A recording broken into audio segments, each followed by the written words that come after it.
Ready?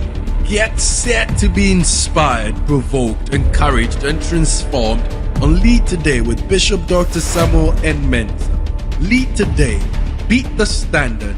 Be the standard. Welcome to Leadership Today. This is a program designed to equip and challenge leaders, give them the necessary tools, share ideas with them, how they can move their constituency, their department, their organization from one level to another. As a matter of fact, it is said that leaders have two best friends. The best friend of a leader is problem solving, and the second best friend of a leader is vision. Vision is a very critical thing that would move a leader from one place to another. It is just like flying an aircraft and trying to fly from Accra up to maybe to London. And yet that aircraft, though brand new, with a great captain, there is no navigational system. Guess what? You have 350 to 400 passengers with qualified crew and the great captain, but there is no navigational system. And then the captain tells you, ladies and gentlemen, we are flying flight GH1957 from Accra, Kotoka International Airport, to London, Heathrow Airport.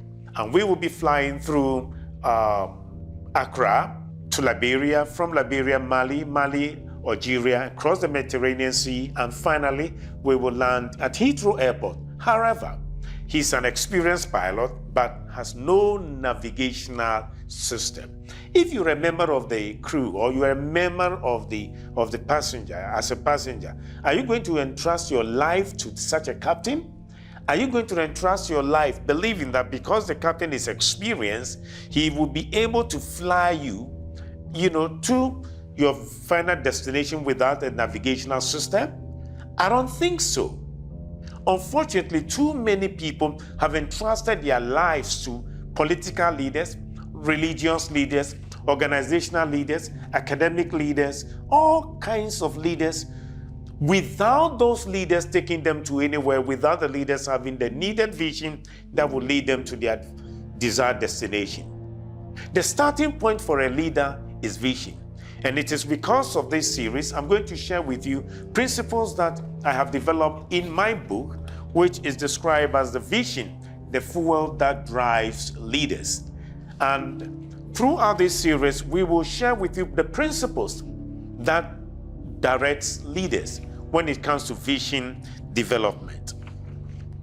One of the great leaders we have experienced who took Singapore from a third world to a first world was Lee Kuan Yew, and this is what he said. And I captured that in my introductory book, chapter of the book. He said, honest and effective government, public order, personal security, economic and social progress did not come about as a natural course of events, but by deliberate creative vision, unquote. Let me read that again. Honest and effective government, public order, personal security, economic and social progress did not come about as a natural course of events, but by deliberate creative vision. In other words, for him to move Singapore from a third world to the first world in one generation, which is about 40 years, he said they were able to do that through an effective government, through an honest government. Most African countries lack these qualities. Most African countries lack these characteristics. Honest government, effective government, public order. Come to Ghana, come to Africa. Our society is in chaos, lawlessness, impunity, all over. But he said public order, personal security, economic and social progress did not just happen by chance, but by deliberate and creative vision. Because vision is very critical for any leader. If you have to move a society from one point to another, I decided that I needed to develop what we call the visionary leadership. And I'm going to demonstrate that to you. You see, the job of every leader is to move people from point A to point B. The job of a leader is to move people from the life they have to the life they desire to have, which is point B. Okay, the principle is that you move them from the life they have to the life they desire to have. So whether in a country, in a church, in a corporate institution, in academia, what kind of school do you want to develop in the next 10 years? What kind of company do you want to have in the next 15 years? What kind of nation do you want to develop in the next 20 years?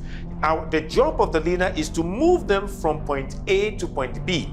And as you are moving them from the life they have to the life they desire to have, what is needed is what we call vision. Vision is the bridge that would move the people from point A to point B. The ability for the leader to craft a vision, to develop the vision, and to get the people, all right, to engage the people, get the buy-in of the people, and move them to point B is a skill that the leader must acquire. And that is what gives birth to what we describe as visionary leadership. It must take a visionary leader to paint a picture that where they are currently is not where they should be. Most people will be comfortable at point A because that is where they like, that is what they know best. But the job of a leader is to paint a better future, is to paint a better and a glorious future for the people. Whether in the corporate world, in a nation, in the church, you need to paint a better future for the people you are leading.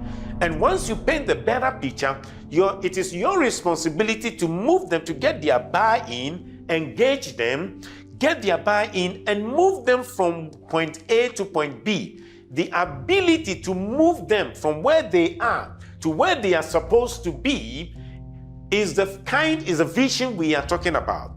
And that vision takes what I describe in my book, Visionary Leadership. And that is what is missing in our continent in Africa. It's missing in Ghana, it's missing in most corporate institutions, it's missing in the religious circles, also missing in academia. Most organizations and leaders are just leading the people without vision. The Christian community must have a vision that in the next 20 years, what kind of Christian upbringing, what kind of Christians would they want to produce? What kind of believers would they want to produce? What kind of people are they going to produce that can take over other sectors of the economy? What kind of society do we want to have? What kind of nation do we want to build? All this is as a result of leadership, moving people from point A to point B. And that must come from a visionary leader. So I'm going to walk you through how I have defined visionary leadership. We all complain, people complain, we don't have vision, we don't have leaders. We love visionary leadership. What is visionary leadership? Stay tuned and I will share with you the principles of visionary leadership. Thank you for watching today's episode of Lead2day. We hope you've been blessed. Don't miss a thing. Be sure to click on the subscribe button and turn on the notifications to join this budding community of like-minded visionary leaders and believers. You know the deal. Like, share, and comment. Let's hear from you. See you next time.